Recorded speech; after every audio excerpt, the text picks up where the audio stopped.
Hi, how are you? Hope everybody's doing well. Let's talk about scriptures. The scripture readings have been taken from the second book of Kings, from the letter to the Ephesians, and the Gospel of John.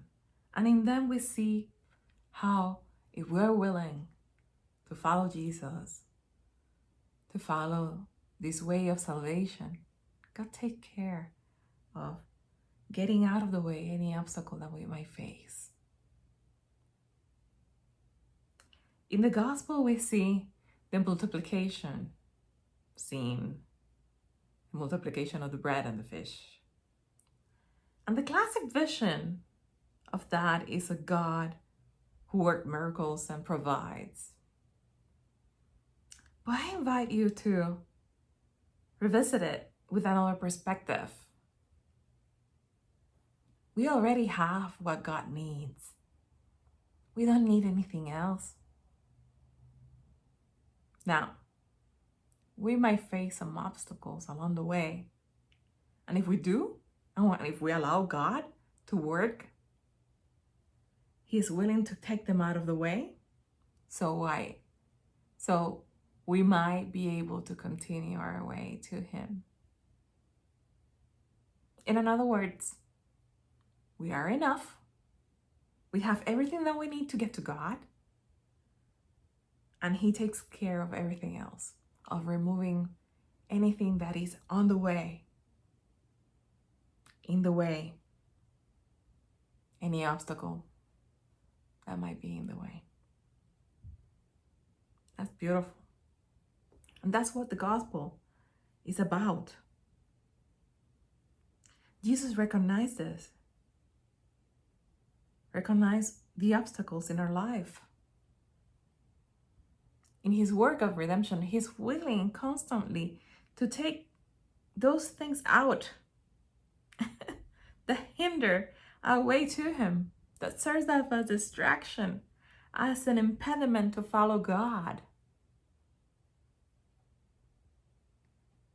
Little by little, we start recognizing those obstacles, those impediments, and we could, by recognizing them, get them out of our life. Not only that, but if we get to know which things hinder us in our way to God, we can help others to take away those obstacles too, that they may also continue their path to God. That's what the gospel is talking about. We have a multitude of over 5,000 people that came because they were excited to hear Jesus. Perhaps because they heard of His healings and miracles. Perhaps because they heard part of the message and they liked it. Or they were just curious. Whichever the reason was, they were there and they were excited. Now, there was also an obstacle for them to receive that message. In this case, it was hunger, physical hunger. They weren't going to be able to stay and listen to Jesus with that kind of hunger. That is why Jesus got rid of what it was in their way. How He did it? By feeding them with bread and fish.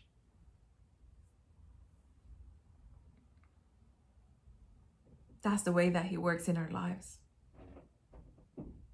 He does not ask for anything extraordinary as a requirement. He simply used what we have. That's what He did with the multitude.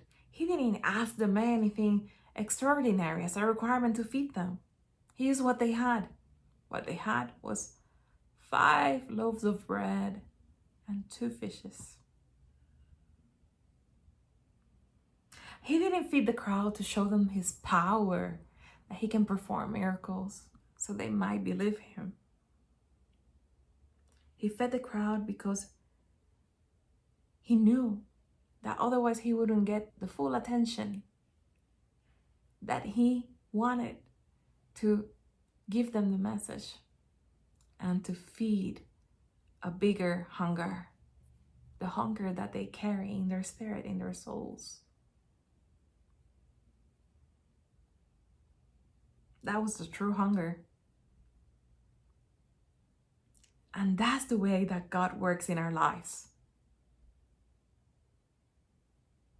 He knows that we have everything that he wants. If we have problems getting to him, it's because we have obstacles, distractions in our life that hinder us along the way. He's willing to work with that. He's willing to take them out if we let him. You recognize the way that God acts in our life in this way. We become witness of his saving grace. More importantly, we realize that we're enough. We have what he needs. And God take care of the rest. May God bless you, and let us be saints.